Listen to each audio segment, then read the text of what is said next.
دجالی media وہ بھی سن لیں، اپنے ڈیسک پر بیٹھ کر کے ٹٹو لوگوں کو لڑاتے رہتے ہیں وہ بھی سن لیں، قرآن، اسلام، رسول کی ذات پر حملے کرانے کے لیے زرخرید لوگوں کو بٹھاتے ہیں، وہ بھی سارے نیوز اینکر، یہ پنڈت سب جمع ہو جائے میدان میں، یہ فقیر قادری حاضر ہوگا، ایک بڑی آگ جلائی جائے، آگ لگائی جائے، میں اس سے کہتا ہوں میں بھی آگ میں داخل ہوں گا، تو بھی آگ میں داخل ہو جا، جو سلامت رہے گا اس کا دین حق پہچانا جائے گا۔ کبھی اپنے اعمال سے پوچھا، کبھی اپنے گھروں سے پوچھا، صحابی آئے حضور سے پوچھا گھر میں بیٹا ہوا کیا نام رکھوں؟ میرے آقا نے فرمایا محمد رکھو۔ 1.5 سال 2 سال کے بعد آئے، کہا حضور دوسرا بیٹا ہوا ہے کیا نام رکھوں؟ کہا محمد رکھو۔ پھر 2 سال کے بعد آئے، کہا تیسرا بیٹا ہوا ہے نام کیا رکھوں؟ میرے آقا نے فرمایا محمد۔ انہوں نے کہا یا رسول اللہ پہلے بھی محمد ہے دوسرے بھی ہے پھر تیسرا بھی رکھوں؟ میرے آقا نے فرمایا کیا تجھے فرق پڑتا ہے تیرے ایک گھر میں 3 محمد ہوں؟ اللہ کے نبی صلی اللہ تعالیٰ علیہ وسلم کے وہ صحابہ اپنی نسبتیں میرے آقا سے جوڑنے پر فخر کرتے تھے۔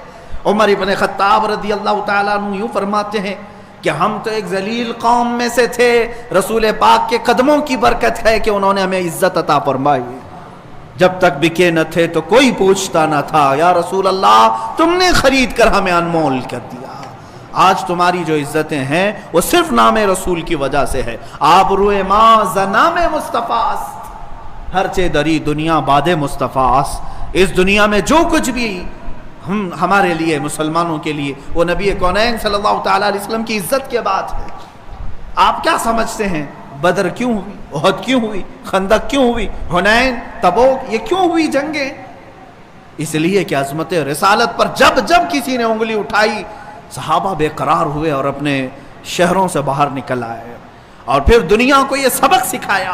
سلطان عبدالحمید ثانی اللہ ان کی قبر پر ہزاروں رحمتیں نازل فرمائے، ترکی کے وہ عظیم خلیفہ اسلام تھے، فرانس نے ایک بار گستاخی کی تھی تو انہوں نے برجستہ یوں کہا تھا کہ فوراً اپنی وہ فلم جو ریلیز کرنے والے ہو رسول پاک صلی اللہ تعالیٰ علیہ وسلم کے نام سے یا کارٹون بنانے کے پلان ہوں فوراً ترک کرو ورنہ ساری دنیا میں تمہارے سر پر لا کر پھوڑ دوں گا۔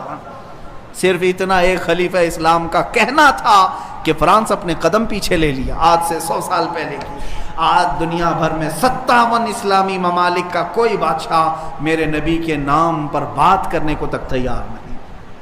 حضور اکرم صلی اللہ تعالیٰ علیہ وسلم کی عظمت پر اس قدر غلیظ حملے ہو رہے ہیں لیکن کوئی بولنے کو تک تیار نہیں۔ کہاں ہے سعودی، کہاں ہے امارات، کہاں ہے کویت، کہاں ہے بحرین، کہاں ہے عراق و شام و یمن، سب ختم۔ یہ آپسی رسہ کشی میں مبتلا ہیں، وہ ایک دوسرے کے سر مارنے میں مصروف ہے۔ اے مسلمانوں، اقبال نے بہت پہلے ہی یہ کہا تھا، ان سے پھرے جہاں پھرا پھر آئی کمی وقار، ان کے جو ہم غلام تھے خلق کے پیشوا رہے۔ ایک نقطہ اتحاد تھا ہمارے پاس، وہ نام رسول، میرے آقا صلی اللہ تعالیٰ علیہ وسلم کا نام پاک پورے لوگوں کو ہمیں جوڑ رکھتا تھا۔ مدینے میں حبشہ سے کوئی آیا ہے، روم سے کوئی آیا ہے، فارس سے کوئی آیا ہے، لیکن جب وہ سارے لوگ الگ الگ ملکوں سے الگ الگ نسلوں سے آتے مدینے میں میرے آقا کے نام پر سب سگے بھائیوں کی طرح جڑ جاتے تھے۔ آج یہ اختلافات، یہ انتشارات جنہوں نے ہمیں توڑ رکھا ہے، جس کی وجہ سے کچھ مٹھی بھر شدت پسند آتنکواد پنڈت جنہوں نے میرے نبی کونین صلی اللہ تعالیٰ علیہ وسلم کی شان میں ہرزہ سرائی شروع کی ہے۔ آج میں برجستہ یہ کہتا ہوں، علل اعلان کہتا ہوں، ہندوستان میں سب سے بڑا کوئی آتنکواد ہے تو وہ نرسنگھارم سوامی ہے، جو میرے آقا صلی اللہ تعالیٰ علیہ وسلم کی عزت پر حملے کر رہا ہے۔ بارہا اسے مطالبہ کیا گیا ان تمام باتوں کو ختم کرنے کا۔ اب میں بہت احتجاجات کی بات نہیں کروں گا، ایک میری بات سن لے۔ میں آج بڑے جذبات کے ساتھ اگرچہ ہوں، بولنے کی اب ہمارے پاس بھی طاقت نہیں رہ گئی، اس لیے کہ ہم بھی مجرم ہیں۔ بارگاہ رب العزت میں اگر ہماری پکڑ ہو گئی کہ تمہاری جوانی کے دوران مصطفیٰ کریم صلی اللہ تعالیٰ علیہ وسلم کی عزت پر حملے ہوتے تھے، تم کیا کہتے تھے؟ مجھے ڈر لگتا ہے آج یا کل اگر ہم مریں گے، ہماری بھی لاشیں قبرستانوں میں جائیں گے، قبروں میں تو ہم اس نام سے جاتے ہیں کہ دیدار مصطفیٰ ہوگا، لیکن اے مسلمانوں اب کس نام سے ہم جائیں گے؟ رسول پاک صلی اللہ تعالیٰ علیہ وسلم قبر میں تشریف لائے اور پھر اگر ہمیں دیکھ کر کے یہ فرمائیں تو ہی وہ ہے جو میرے نام کی گندی گالیاں سن کر کے ابھی قبر میں لیٹا ہے، ہمارے پاس کوئی جواب نہیں رہے گا۔ حضور پاک صلی اللہ تعالیٰ علیہ وسلم کی عظمت پر رقیق حملے، جانتے ہیں جس سوامی نے، جس پنڈت نے، جس مہنت نے حضور پاک کے لیے شبد استعمال کیے، وہ میں اس کا نام بھی اس مقدس مسجد میں لینا نہیں چاہتا، لیکن میں کھل کر کے رد کرنا چاہتا ہوں، حکومت وقت سے کہتا ہوں ایسے کتوں کے گلوں میں اپنے پٹے باندھ لو۔ اور سنو، یہ کہتا ہے وہ پنڈت کہ میں بلیدان دینا چاہتا ہوں اور مجھے کوئی مسلمان آ کے مار دے، قتل کر دے، تاکہ ہندو سب سمجھ جائیں کہ مسلمان ہتھیارے ہوتے ہیں۔ سن وہ خبیث مردود، تیرے خون کی ہمارے نزدیک کوئی قدر و قیمت نہیں۔ جو لوگ یہ کہتے ہوں گے کہ اس کے سر کی اتنی قیمت، اتنی قیمت، میں کہتا ہوں 5 پیسے کی بھی قیمت نہیں۔ اس سے بڑے نمرودوں کو اللہ نے مچھر سے ہلاک کیا ہے۔ دیکھنا تم جن کیڑوں کے ذریعے سے مرو گے وہ پوری دنیا کے لیے عبرت کا نشان بنو گے۔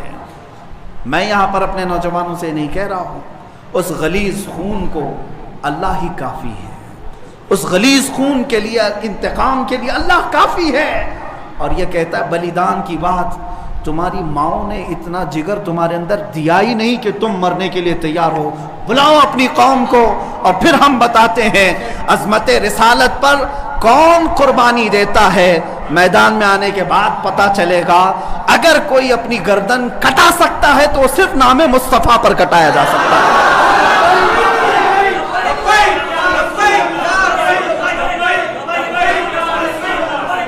حسن یوسف پہ کٹی مصر میں انگشت زنا، سر کٹاتے ہیں تیرے نام پہ مردان عرب۔ وہ صحابہ کٹاتے تھے اور بتاتے تھے۔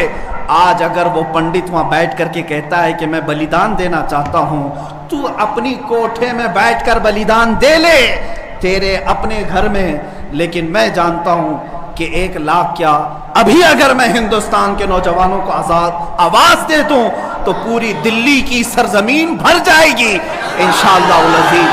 سارے نوجوانوں کے سر بھی وہاں پر لہرائیں گے۔ میں انشاءاللہ عنقریب اعلان کرنے والا ہوں کہ اے نوجوانوں، کیا تم میری اس بات پر لبیک کہتے ہو کہ کیا تم میری اس بات پر آواز دے کر لبیک کہتے ہو کہ اگر حکومت وقت نے اس ملعون کو گرفتار نہیں کیا یا عظمت رسالت پر بھونکنے والوں کے گلے میں پٹا نہیں ڈالا تو ہندوستان کے ہر کونے سے مسلمان اپنے سر پر کفن باندھ کر دلی پہنچے؟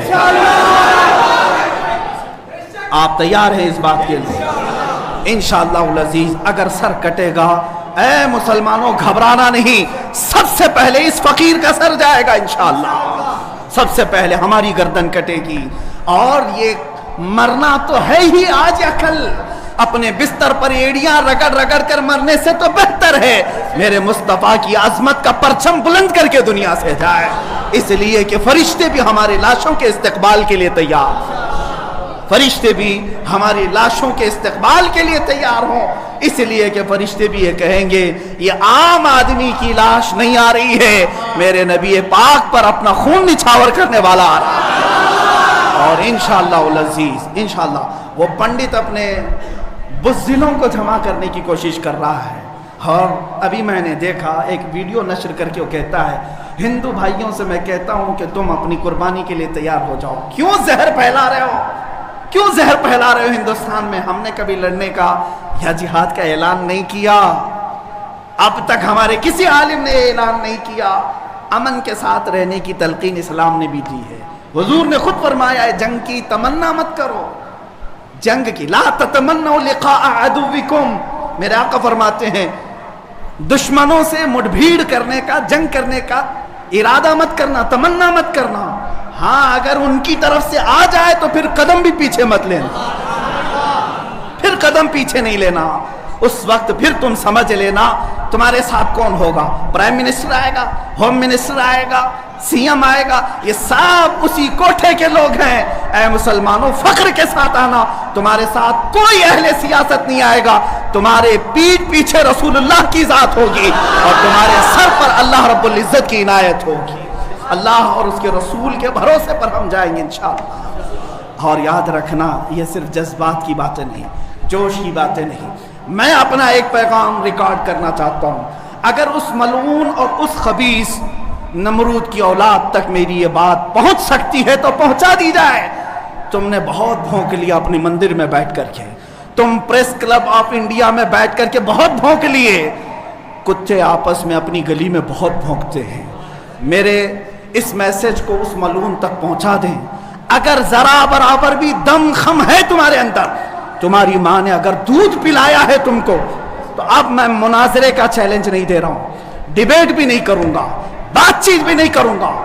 آؤ میں اعلان کرتا ہوں, 8 دن کے اندر تم دلی پہنچو, کسی میدان میں پہنچو, اپنی ساری مقدس کتابیں لے کر کے آؤ.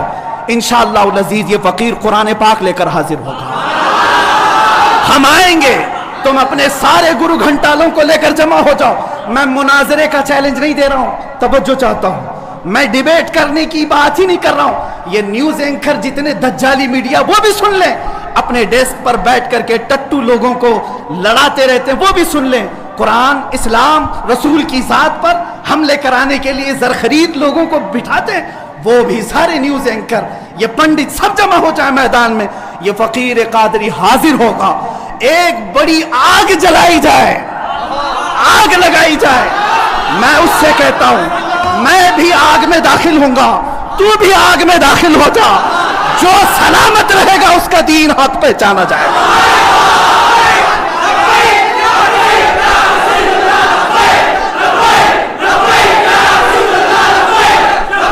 بہت ہو گیا ہے مسلمانوں, بہت ہو گیا احتجاج, بہت ہو گئے پروٹیسٹ, بہت ہو گئے ان سے مطالبے کرنا کہ اس کو گرفتار کرو, اس کا سر چاہیے. آؤ آج آر پار کی بات کر لیتے ہیں. زمانہ گزر گیا, 800 سال ہو گئے. سرکار غریب نواز کو بھی یہی چیلنج کیا گیا تھا. معین الدین حسن چشتی نے ہند میں یہ بتایا تھا کہ جو نبی کا غلام ہوگا وہ آگ میں بھی کود جائے گا. انشاءاللہ العزیز میں گنہگار ضرور ہوں, میرے اخلاق برے ضرور ہیں, لیکن جب بات میرے مذہب کی آئے گی, قرآن کی آئے گی, نام مصطفیٰ کی آئے گی, میں برسر اعلان آج پھر کہتا ہوں, آؤ تم سارے پنڈت مل کر کے آؤ, آگ لگائی جائے. تم سب پوری دنیا کو دکھانا میں بھی آگ میں داخل ہوں گا, تم بھی آگ میں آ جانا. دیکھتے ہیں کس کے جسم کو آگ جلاتی ہے. اگر میں سلامت رہا تو میرے دین کی بات ہوگی, اور انشاءاللہ العزیز مجھے یقین کامل ہے کہ اگر آگ پر بھی کسی کا حکم ہوتا ہے تو صرف میرے رب ذوالجلال کا ہے, میرے رب ذوالجلال کا ہے. بس اسی بات پر میں اپنی گفتگو کو ختم کرتا ہوں. اب احتجاج نہیں, اب پروٹیسٹ نہیں, سیدھے آر پار کی بات, میری یہ بات پہنچا دی جائے. اگر جواب آ جائے تو دیکھ لینا مسلمانوں, مجھے یہ یقین ہے کہ اس کا کوئی جواب نہیں آئے گا, اس کا جواب نہیں آئے گا. ہجڑوں کے پاس اس طرح کی کوئی بات کا جواب نہیں ہوتا. ان کی ماؤں نے اتنا دودھ ہی نہیں پلایا. یہ زرخرید اپنے علاقے میں بیٹھ کر کے بھونک تو سکتے ہیں, لیکن آؤ مباہلے کی میں دعوت دے رہا ہوں, مباہلے کی دعوت. قرآن نے بھی میرے مصطفیٰ کو مباہلہ کرنے کا حکم دیا تھا. جب عیسائیوں نے بہت باتیں کی تو رب تعالیٰ نے فرمایا, اے رسول فقل تعالوا ندعو ابناءنا وابناءکم ونساءنا ونساءکم وانفسنا وانفسکم ثم نبتہل فنجعل لعنت اللہ علی الکاذبین. اے رسول ان کو بلا لیں, آپ اپنے بیٹے بیٹیوں کو لے کر کے آئیں, اپنی عورتوں کو لے کر کے آئیں, اور خود جائیں اور ان سے بھی کہیں کہ تم بھی اپنے بیٹے بیٹیاں لے آؤ, اپنی عورتیں لے آؤ. بیٹھیں گے میدان میں, اللہ سے دعا کریں گے کہ جو جھوٹا ہے اس پر لعنت بھیج. اتنا ہی میرے آقا کو حکم آیا تھا. حضور گئے نجران کے عیسائیوں کے پاس, چلو بلاؤ, مباہلہ کرتے. ایک مناظرہ ہوتا ہے جو ڈیبیٹ کیا جاتا ہے, مباہلے میں ڈیبیٹ نہیں, سیدھے میدان میں, عمل کے میدان میں بات نہیں کی جاتی. حضور آئے کس کو لے کر؟ سیدہ کائنات فاطمہ الزہرا حسن مجتبہ کو، حسین اعظم کو، مولا علی کرم اللہ وجہہ کریم کو، 5 لوگ آئے تھے۔ نجران کے عیسائیوں نے پہلے تو مان لیا تھا چیلنج، جب یہ نورانی چہرے دیکھے تو عیسائیوں کے ایک بوڑھے پادری نے کہا، اے نادانو، کس کو تم نے مباہلے کے لیے بلا لیا؟ اگر اس رسول نے ہاتھ اٹھا دیا تو قیامت تک تمہاری نسلیں باقی نہیں رہیں گی۔ اور مجھے میرے مصطفیٰ کے اس مباہلے کی برکت سے یقین ہے، لیکن میرے مصطفیٰ کی نسبت میرے ساتھ موجود ہے، میرے پیر و مرشد کی نسبت میرے لیے کافی ہے۔ انشاءاللہ العزیز مباہلے کے لیے فقیر حاضر ہوگا، جواب آ جائے۔ اے سنی مسلمانوں، انتظار کرو، اب لڑائی آر پار کی ہو جاتی، دیکھا جائے گا کس کا دین حق ہے، کس کی کتاب حق ہے، کس کا رسول حق ہے۔ اسی بات پر خاتمہ ہوگا۔ وآخر دعوانا الحمدللہ رب العالمین۔